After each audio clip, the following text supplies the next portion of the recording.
చక్కెర తీర్థం అంటారు దీన్ని. ఏడుకొండలవాడ వెంకటరమణ గోవింద గోవింద. ఎక్కడి నుంచి వస్తున్నాయో చూడండి వాటర్. చక్కెర తీర్థం. భగవంతుడు శ్రీకృష్ణ పరమాత్ముడు చక్రంతో ఇట్లా అన్నాడంట. అంటే ఒక తీర్థం ఏర్పడిపోయింది. ఇది కంటిన్యూగా వస్తూ పగిలితే కొండ పైకి ఎగవాలా. ఏడుకొండలవాడ అది అందరూ పలకాల. మీరు కూడా పలకండి పిల్లలు. ఏడుకొండలవాడ గోవిందా. వస్తుందరా నాయన. ఇవి అమ్మా నీకెంత బంగారు కావాలి చెప్పు, స్వామి ఇస్తాడు నీకు. ఏమొక మోక్షం కావాలా? మోక్షం కావాలంట. కృష్ణ ఎంతలా ఎండాకాలమైనా ఇక్కడ నీళ్లు వస్తూ ఉంటాయి. ఇది వెంకటేశ్వర స్వామి దగ్గరికి ఈ నీళ్లు తీసుకెళ్తారు రోజు వచ్చి. అందువల్ల మనం గోవిందా గోవిందా గోవిందా. ఏడుకొండలవాడ వెంకటరమణ గోవిందా గోవింద. ఆకాశగంగా గోవిందా గోవింద. స్వామి చేజర్ల మండలం నాగులేటూరు రేవూరుకు వచ్చేవాడు ఈయన. మా తాతగారితో కలిసి ఉండేవాడు. వెంకట సుబ్బారెడ్డి, లడ్డు కొండారెడ్డి అని వీళ్ళందరూ. చిన్న చెట్ల కింద రాత్రులు ఆత్మతత్వం చెప్పేవాడు ఈయన. గుంటూరులో ఉన్నాడు. ఇప్పుడు కృష్ణనగర్ 1వ లైన్లో ఉన్నాడు. వెంకయ్య స్వామి గారికి దుని అంటే చాలా ఇష్టం. గొలగమూడిలో ఇదే వేసుకునేవాడు. కొన్నారు వీళ్ళు. వెంకయ్య స్వామిని బాగా చేస్తారు వీళ్ళు. భోజనాలు గిజనాలు అన్నీ పెడతారు.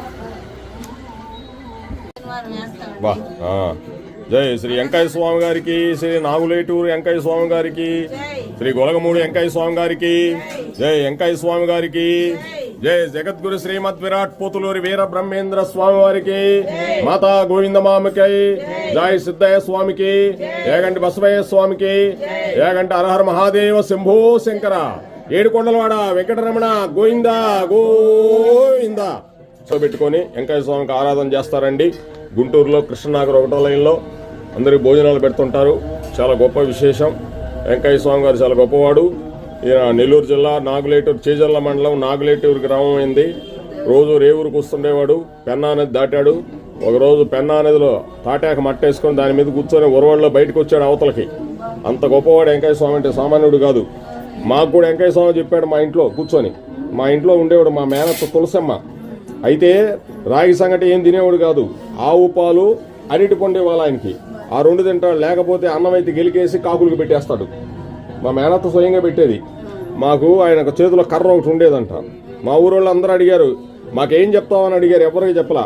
మా నాయన అప్పుడు 8 సంవత్సరాలు ఉన్నాయి. మా నాన్న పేరు కోదండరామరెడ్డి.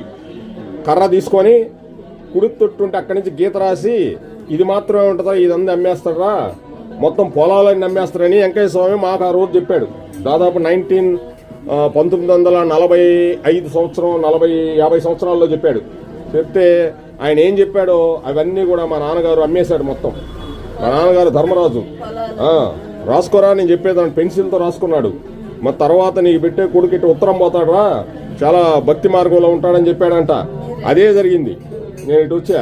అందుకోసం వెంకయ్య స్వామి అంటే మాకు చాలా నమ్మకం. ఎవరికీ చెప్పలా, మాకే చెప్పాడు. మా తాతగారి స్నేహితుడు వెంకట సుబ్బారెడ్డి మా తాతగారి పేరు. ఆ పేరే నన్ను పెట్టుకోమన్నాడు. వెంకట సుబ్బారెడ్డి నా పేరు కూడా. అది వెంకయ్య స్వామి అంటే. ఈయన పెన్నా అనేది బాగా ఉరవడు మాకు. పెన్నా అనేది సోమశిల ప్రాజెక్టు కట్టున్నారు. ఆ రోజుల్లో లేదు. అయితే ఆయన నాగులేటూరు నుంచి వస్తున్నాడు మా ఊరికి. పెద్ద ఉరవడి. రాణి నేను పట్టుకోండి నేను దాటిస్తానన్నాడు.